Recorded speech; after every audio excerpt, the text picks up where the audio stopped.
Chante de l'espoir.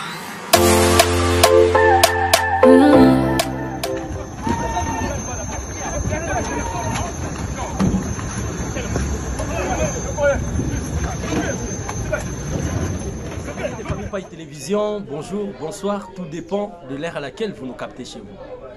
Je suis Ogi Paille, le mis à part des dieux, pour ceux-là qui vont nous suivre pour la première fois. Et il est devenu des coutumes pour nous de nous retrouver autour de cette table pour s'échanger aux quelques questions liées à l'actualité, l'actualité dans notre pays, la République démocratique du Congo. Et vous êtes sans ignorer, vous êtes déjà sur Tokanisa Congo. Tokanisa Congo, une rubrique dont nous avons créé pour vous informer et vous former et pourquoi pas vous divertir à ce qui concerne les exploits et pourquoi pas les difficultés et de la population congolaise et à Kinshasa, disons au Congo et partout ailleurs. Et là où moi na nyonso ya Congo azo se retrouver na Tokanisa Congo tokolembaka te ko pesaka bino information ko s'échangeaka na biso na makambo etali bongo makambo ya mwana amboka a congolais pourrais-je dire. Voilà. Sur voilà la table d'aujourd'hui, nous avons préparé pas mal de nourriture hein, et on va essayer parce que là je crois que cet entretien ça va faire couler et beaucoup d'encre et les salives comme nous avons l'habitude de le dire. Vous me voyez porter les gilets de reportage, c'est parce que Touti Kolobisa congolais. Et parce que c'est ça même le rôle d'un journaliste.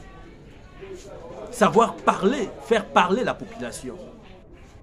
Ce n'est pas à nous de venir seulement toujours la population alors journaliste aux attentes à terrain. Et il y a une différence entre les youtubeurs et les journalistes. Un journaliste, c'est celui qui vient d'une école de journalisme. Un journaliste, c'est celui qui sait récolter, c'est-à-dire récolter l'information, traiter l'information et puis diffuser l'information. Et c'est ce qui nous différencie avec les youtubeurs.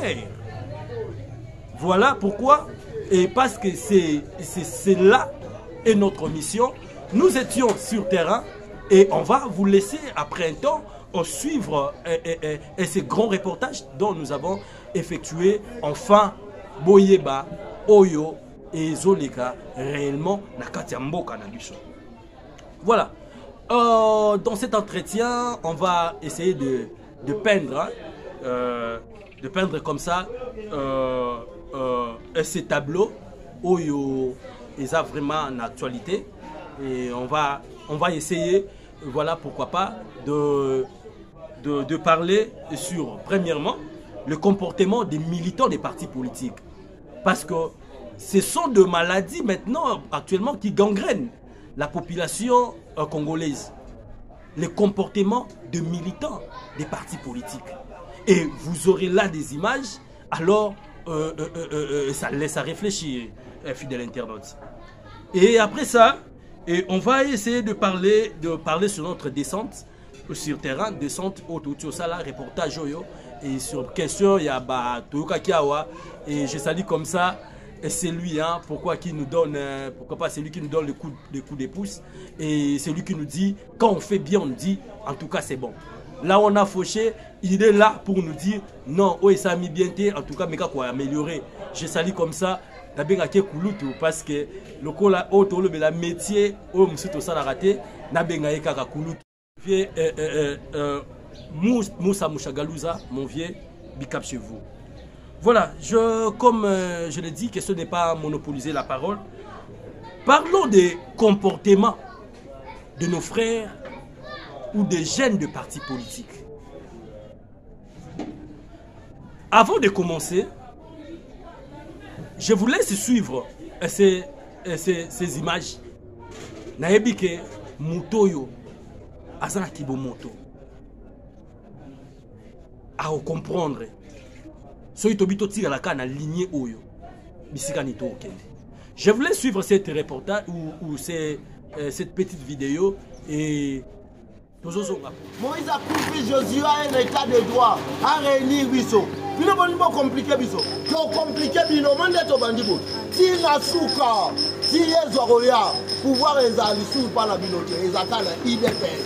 Et fidèle, la patrouille la mort, oh la coordination de la base Chimini, initiateur et puis fondateur de la base Chimini. C'est moi. Pourquoi la gueule? Vous avez mon andré toujours Tumba. Comme ça, Soriano, zonga na mboka na yo, yaba Jif, yaba Italien, yaba Zambien, yaba Mongolais. Biso to yaba Congolais puis Quinois, Quinois du pouvoir. Bo ça que rare bo pesi Quinois, bo zongo li souje. Bino tout besoin etikala Quinois. Biso moko to zwi Fati Beton, ti ezokoya. Soriano yo ya rozwa tata na osori ye mutasa mboka o ya rozwa otali pe tolasi bino biso to aba komata wana place otambola te biso meto ko tike bino tambola mboko Fati Beton ah uzolota boko mona démonstration tike comme na soir boko samwa bo comprendre que combattant takande na IDPS. Il y a combattant. Tous les effigies de l'opposition. Tout le monde dirait Makayab. On brûle. On est en train de brûler tous les effigies. Fourmi, l'opposition. Fourmi, docteur, bien fourmi. On ressemble à la moto. L'opposition veille déjà le pouvoir, l'IDPS. On brûle. On est compliqué pour voir na buzoba na bino. Neti bino bolingi buzoba to la bino ba kolo buzoba le biso. On besoin de voir pouvoir na bagarre. Avant Quinois. Yo, Yona. Oh, baki men. Ouais, Deni. Comme ça bo salisa mususu asika. Yango foko sumaka moto.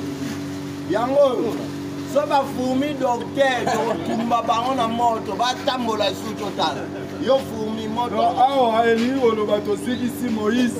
Vous avez suivi wana tozomona ba militant ya parti IDPS ba jeune otobengaka ba di progrès na entretien o elekaki tolobelaki pourquoi j'aimerais plus parler à Lingala parce que ça makambo yo ezo soigner image na bisoté. J'aime beaucoup un confrère alobi ngana makambo esalaka soni ya mboka na ngolo bango na français te. Botala les grands hommes qui prétendent demain prendre la relève, remplacer son excellence Félix Antoine Tshisekedi Tshilombo. Avant d'abord de parler, laissez-moi vous dire que cette chaîne Famille Paille Télévision, nous soutenons à 100% son excellence, monsieur le président de la République, Fati B. Et mais biso sikoyo, tozana ba soutien ba landangulu te. C'est-à-dire même là où il y a les mal, toku misakaka, Fati Beton. Et nous sommes plutôt au bazali ba averti. Ce qui côté à Mabeza, il faut te rappeler Mokonzi. Mokonzi côté ezo sale mabiante. Le président Félix Antoine Tshisekedi Tshilombo a notre soutien à 100%, raison pour laquelle et si ka opposition et lobby mabé donc on contredit image par image de bromo en reportage autoroutier la bino autoroute na terrain. Le quoi to lobela nanu comportement ba militant IDPS. Moi je dirais l'IDPS que nous avons connu avec le père, le Sphinx, que son âme repose en paix, le fait Tshisekedi,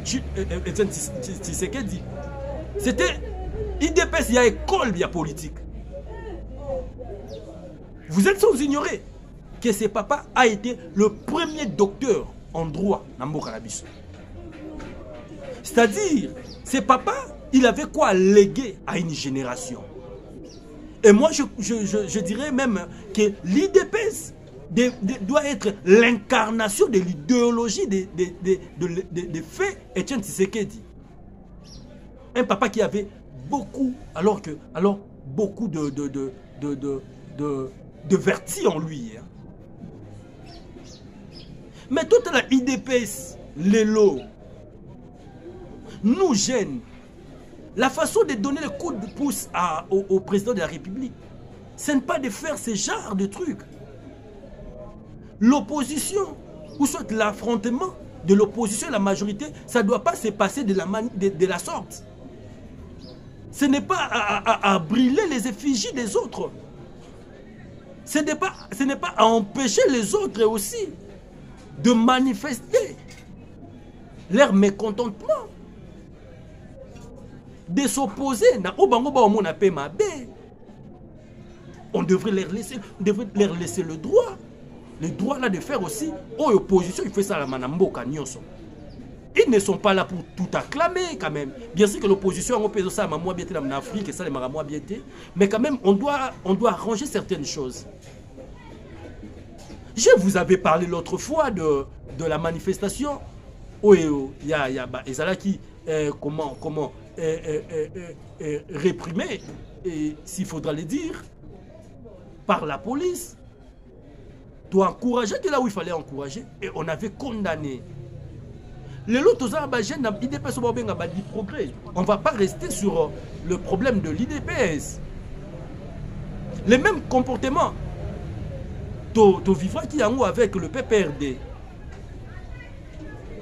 C'est les comportements où beaucoup de gens de l'opposition ne voudraient même pas voir.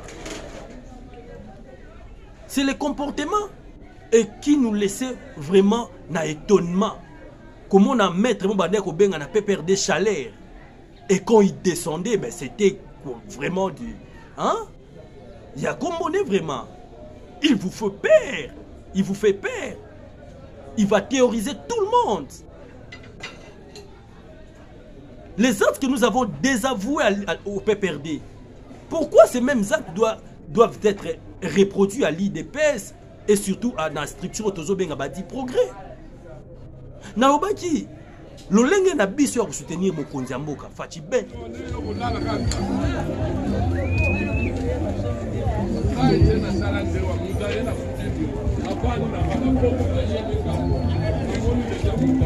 Bonjour. Bonjour papa. Boni. Bien. Namoni kandeza makasi et tozo mitungisa mingi pona makambo itali ya masango. Mikoleleki atomonaki masango emataki makasi. Toyebi te ezalaki dina nini. Po lelo namoni na yepano namoni 1600 francs nayebi ke peuple azotala yemoka azomona. Emataki pona nini? Biloko ekitaka par rapport ya dollar. OK. Soki dollar eza kokita. Mutu nyonso oyo eza na eloko na ye akokitisa. OK.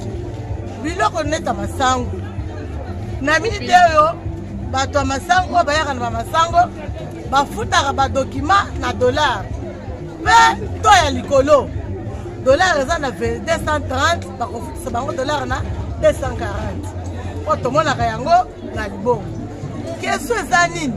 Soki dollar oyo ekiti ndenge ezalaki na ba 90 mutu na mutu nyonso aza na eloko na ye akosala nini akokitisa. Po akoyeba ke dollar nde ezalaki akomata. Ngayepe nga na batseleko na ngai eza te. Tokobanda kolanda sikoyo nde to ya dollar biloko nyonso ekitaka yango moko soki dollar esali nini ekiti. Bon, siko tomoni dollar ekiti te masangu ndeko mwa isusu bando osoma na 200 000 tango ekole koma 2000 francs. Sikoyo ekole komi na 1600 alubi bosoma na 170 000. Dollar ekiti te nini esali ke masangu wango ekita mbala moko boye. Esali bongo pona nini po toza periode ya masango o bazobuka nani. Nde ezalaki omoni ekiti na mwa ndambu na 170 pona nini po bazobuka. Tango ekomaka ba periode ya bazolona nde emataka lisusu. Po bato bazana bango masango na bango ndambo akowelela ya koteka na Kinshasa te akolinga asala bilanga alona nsima azwi mwa masango na ye wana soki aye na kokoto oyo akitia na terrain vide amatisi ezalaka bongo. Donc toloba na minute oyo masango eza na période nango eza nango te ke donc liboso elimwaki mpo ezalaki ya kokauka to nano ekaukaki te. Oui. Ntango ekaukaka te eza nano mwa mai ezalaka nano ya komata. Sikoyo bino etake mama bamama moboti mama mobokoli ozosenga na bakonzi nini? Tozoyebisa bakonzi ya mboka mama loba na kanda no nyonso motema bayoka ngo tozolela bana bazomona pasi konyokama dollar emati okobesa mwana mbwango akia kofuta na minerval o mama balobi ekoki te o mama balobi dollar eza komata yaka kobakisa yango tozoleba mokonzi na biso tatu Chilombo wetu oui atwenzele biadikema ok atwenzele biadikema papa wani walu tukajiba muvote walu tujiba musobikola walu ngokwetu Chilombo wetu atwenzele anu tijinga tijibama mubaswa katwani kwa walu tijinga je byakuji byonse bipweka kwasa kidila abuni mamu kwasa kidila bafuta minervale yakupweka batatu kabeleni mishi kabeleni mijumu ya zonto mijumu kayena kuto lutatu lubita mwanga mikesi itu jitu jambuluisha nayi kibwalukai umbushandambu ufutile mwana minerval mwana uyo nani mama balobie kokite mwana uvyengane mama balobie kokite kikibwalukai tujini jishinga jani Chilombo wetu wakwetu atutobie tumpanda mushindu tumpanda wanu katani wakumlekela to wanu kwetu kakushiminyi to bintu bipweka bana bana bajebimpa nzolu akweka mu 2500 kilo wa Thompson 2000 francs wani tuje tusanga wole tuje mufachi wetu tetunga yetu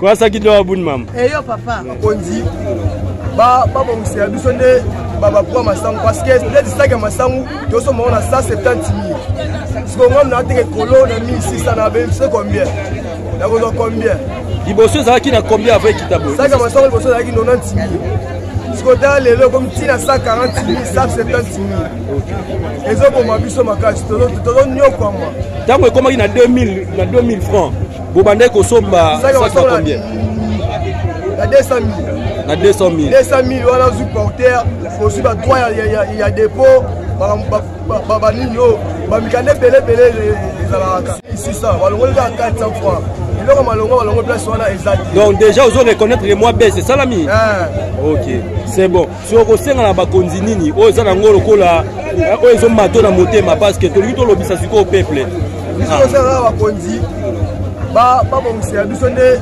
baba pour masango parce que les sacs masango to so mona 170 000 siko ngam na teke kolo na 1600 na be c'est combien na ko combien liboso ezalaki na combien avec kitabo sacs masango liboso ezalaki 90 000 siko ta lelo comme tina 140 000 170 000 ezo boma biso makasi to nyoko moi tango ekomaki na 2000 francs bobandai kosomba ça combien na 200 000 na 200 000 wana zu porteur aussi ba droit ya dépôt ba nino ba mikande belé ezalaka sikoyo bwana kosomba na 200 000 sikoyo komi na combien pardon sikoyo ça qui est comme na combien sikoyo ça que soma na 170 000 na 170 000 donc elongwe ka 30 000 elongwe ka 30 000 francs merci beaucoup ndeko voilà ozama msoko loba msoko bezate oh bika ya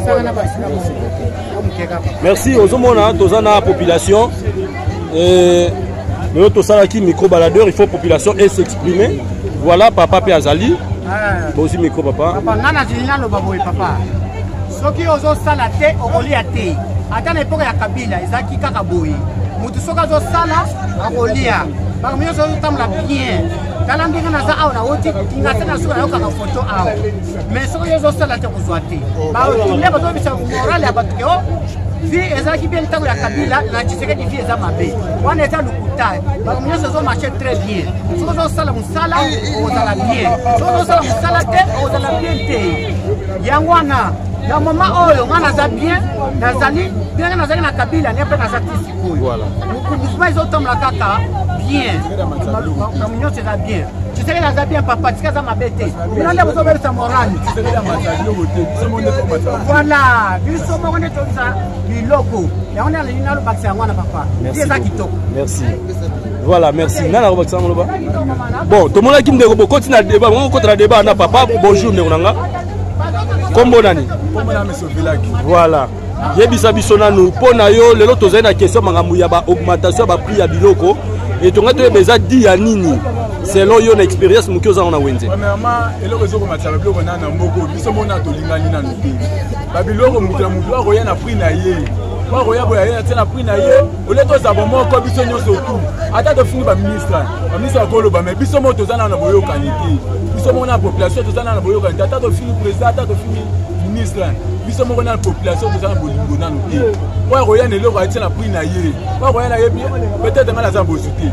Ngana za bozu. Ngana ko ya bona tsemba mo na prix na même ninga zo ko kolia te. Mo te zo sa passe biso ne zo kata mboko. Tozana de bolingo te. Merci beaucoup ndeko nangai. Toi micro. Maman bonjour. Bonjour chérie. Boni bino. Toza bien papa. Ok, namoni malobeza mingi. Nalingi toyeba mikolo eleki awa même ngai ya 5 16 quitté hein. Papa ekozala ndenge nini? Mais namoni siko ekomi. Ekomi papa koteka eza te papa. Koteka eza pasi. Papa basalaka te ba mama bato badebuya koteka ekoma pasi. Koyaki banda ntongo ti poko koteka eza te. Kovandika bo bana classe te na fete balela bana te na sauce balela. Toyebi te tokotalisa wapi na mboka oyo. Tokosani mboka ngo ezokende ti wapi. Oyo te nani koya kobongisa Kongo oyo.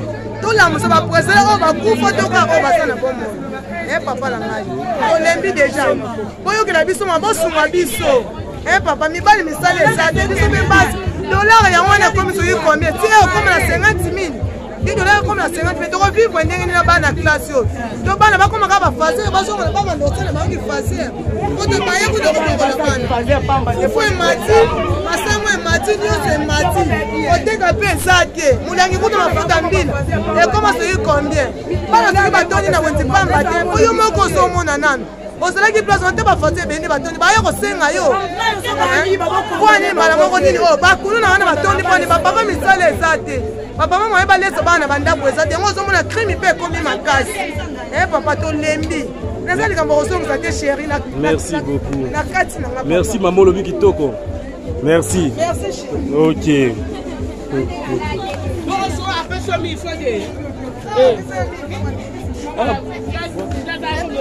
Maman oyo la mawa. Bango basengaki. OK.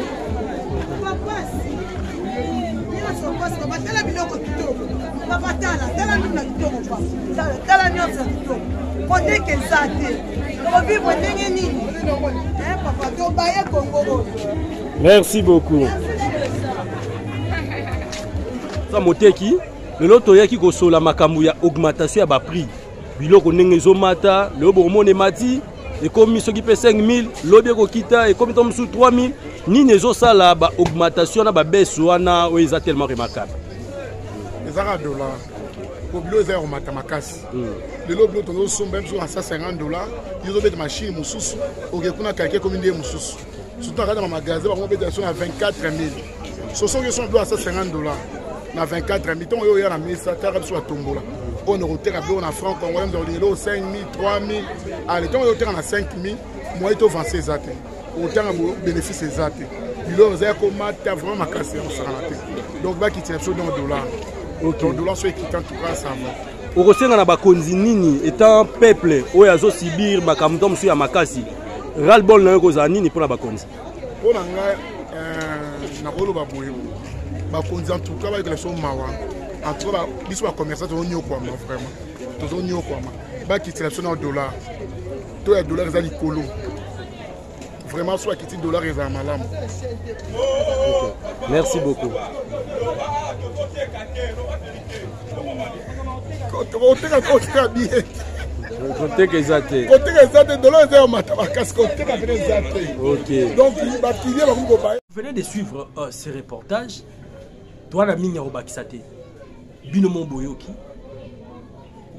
kolela ya population na bao bamoni ke makambo ezo avancer nango na sepela mama na ngai ya muluba message oyo ata bandeko bokataka bokata parti ya mamo botindela son excellence ata na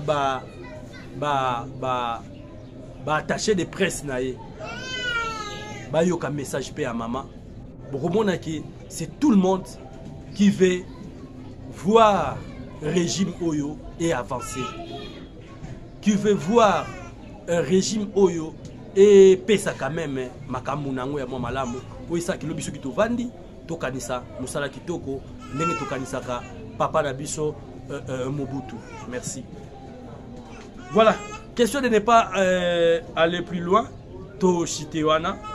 Et on met un petit, je vais faire moi toilettage mouké pour la makambo Inos Bi, hein, Neronabiso en tout cas, to prouver le soutien à Biso. Notre jeune frère, en tout cas, Botika Nekwa a raison. Oui, mais pourquoi on a fait ça Inos Bi raison? Et ça par rapport à ma moto là, Sarabino. Ce qui biso moko na kati bolingo ezati. Pona eloko ekaboli biso parti politique. Mozo ndima offert souffrir muninga. Muninga msozwa ne bala kufa na ye. Ne borozela ke message kaka Inos Bi ya Rwanda soki ya Scaling soki nini ne ya mwaka ko zongi sa kimia na Congo. Nous devons commencer. Ya kolingana biso moko. Au Congo, il y a beaucoup des églises. Il y a les gens qui prient. Mais qu'est-ce que de prières produisent? Totaka et Sika, tout ça. Qu'est-ce que les églises produisent? De plus en plus, on prie. De plus en plus, le mal continue à prendre place. Notre frère Innocent Baloumé, il a totalement raison. Il ne faut pas mêler les business et les problèmes. Yamora. Lui, il n'est qu'un musicien. Ce qui va bénéficier dans Rwanda. Rwanda bomé la inan. Tout le peuple rwandais va bomé la inan. Et même le président Félix Tshisekedi Tshilombo, il était clair pour dire notre problème, ce n'est pas avec le peuple rwandais, mais plutôt avec le régime Kagame et lui-même Paul Kagame, qui ne veut pas laisser le peuple congolais tranquille. Laisser les peuples congolais profiter de leurs biens. C'est ça le problème. Nous ne pouvons pas rester. Non. C'est peut-être taliba rwandais qu'on acquise. Tout c'est na Innocent Baloumé. Nous avons la place où ça très peu rwandais. Est-ce que Moutou Pesa a confirmé l'identité à Moutou? Eza ngai toyo identité ya mutu eza mutu ye moko ayebi ba origine na ye ayebi tata ne ayebi koko na bimela wapi. Ce n'est pas à nous. Arrêtez de culpabiliser notre jeune frère. Lui n'est qu'un artiste, il fait son travail. Tozu malobano alobi na ye a bien tobaloli yango parce que on l'aime pas. Non. Non, il n'a pas tort. Après avoir suivi ces messieurs, ces garçons très intelligents, alors très réfléchis, et je dis, notre frère Inos Bi, vous avez notre soutien. Et nous ne sommes pas ces Congolais-là, oh, ça comprendre. Ça koyoka, poatandika ka phrase moko, alobi ka okenobeta na Rwanda, alobi ka na message relancé na Paul Kagame était. N'est-ce quoi aller? Je les hais. Non. Nous ne sommes pas ces peuples-là. En tout cas, vous avez notre soutien, les chers artistes, et laissez que comprendre Makambu, accompagner Bino. Voilà. Merci de suivre cette émission. Et Tokanisa Congo. Torozonga, et pour la Kolobela, Makambu, pour dire que Mboka na biso na Makambu délai. Et Torozonga, pourquoi pas Kolobela Yango. Je salue tout le monde. Tous ces... La chaîne de l'espoir.